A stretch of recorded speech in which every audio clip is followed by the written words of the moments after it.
بيبدأ الفيلم في مدرسة وبنشوف بنت اسمها كيم وهي قاعدة مع صاحبتها اللي اسمها ميلي، وفجأة كيم بتلمح الولد اللي هي معجبة بيه اللي اسمه كيس وهو معدي من جنبها وبيروح يقعد مع الشلة بتاعته. وكيم بتلاحظ ان الشلة دي كلهم ماسكين نفس نوع الموبايل. وبالليل وكيم قاعدة هي وابوها قدام التلفزيون، بيظهر اعلان على التلفزيون لنفس نوع الموبايل لكن بامكانيات متطورة جدا وبسعر مناسب جدا. فبسرعة كيم بتنقل الموقع الالكتروني بتاعهم وبتطلب موبايل منهم. وتاني يوم الصبح وهي بتحضر نفسها عشان تروح المدرسة جرس الباب بيرن، ولما بتفتح الباب بتلقى الموبايل بتاعها وصل فعلا وبتفرح جدا. ولما بتشغل الموبايل الجديد بتلقى الموبايل اشتغل لوحده والذكاء الاصطناعي بيكلمها، والذكاء الاصطناعي بيرحب بيها وبيعرفها بنفسه وبيقول لها ان هو اسمه مارتي. لكن كيمي بتستغرب هو عرف اسمها منين، ومارتي بيقول لها انه عرف اسمها من نتيجة الامتحانات بتاعتها اللي متعلقة على التلاجة وراها. وكيمي بتنبسط من طريقته في الهزار واسلوبه اللطيف معاها. ومارتي بيطلب منها توصل الموبايل باللابتوب بتاعها عشان يعرف معلومات اكتر عنها، وفعلا بيبدأ ينقل معلومات عنها من جهاز اللابتوب.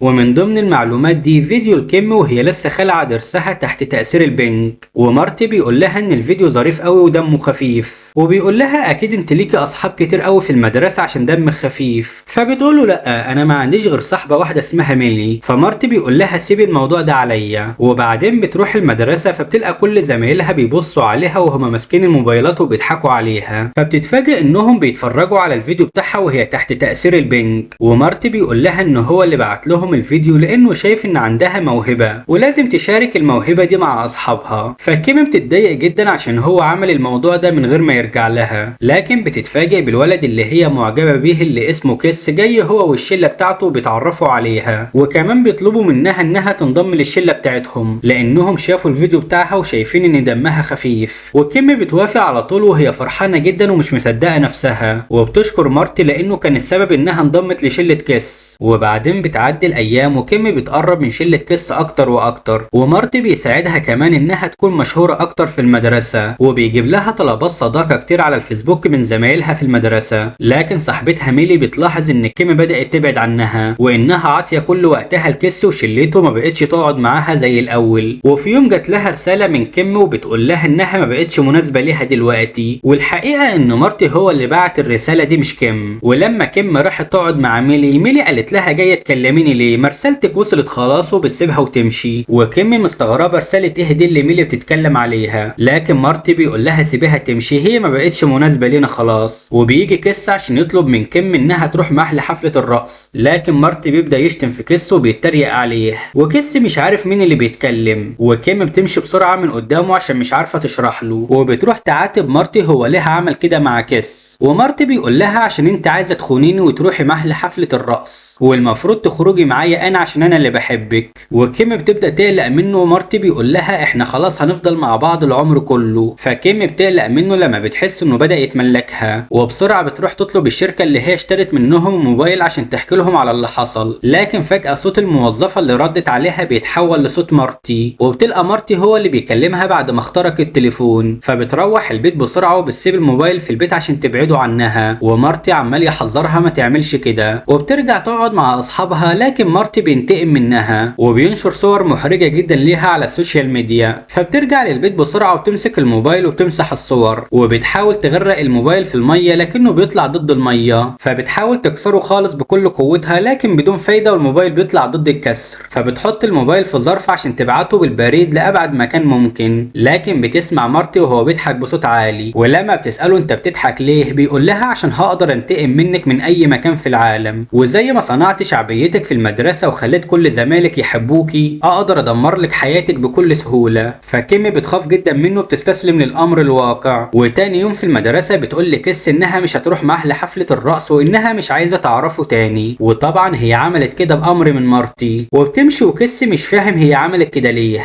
وبعدين بتروح تجهز نفسها عشان تروح لحفل الرقص مع مارتي وهي حزينة جدا لكن مش بايدها حاجة تعملها. وفعلا كيمي بتروح لحفل الرقص، ولما كيس بيشوفها بيجيب مشروب عشان يتكلم معاها لكنها بتهرب منه وبتطلع تجري على الحمام وبتعيط هناك. ومارتي بيقول لها المفروض تكوني سعيدة عشان انت معايا، ولو سمعتك بتعيط تاني هدمر لك حياتك. وبتيجي بنت للحمام وهي معاها موبايل شبه بتاع كيم، ولما بتخرج من الحمام بتاخد موبايل كيم بالغلط. فكيم بتلاحظ الموضوع ده وبتاخد موبايل البنت وبتخرج هي كمان، وبنكتشف ان ميلي صاحبة كيم كانت في الحمام هي كمان وسمعت الحوار اللي دار بين كيم ومارتي، وكيم بتروح لكيس عشان ترقص معاها بسرعة قبل ما مارتي يلاحظ غيابها. لكن ميلي بتيجي وهي معاها البنت اللي اخدت موبايل كيم، وبتمسك الموبايل وبتخلي مارتي يشوف كيم وهي بترقص مع كيس، وميلي بتقول لها انا سمعت كل حاجة وانا بعمل كده عشان انقذك.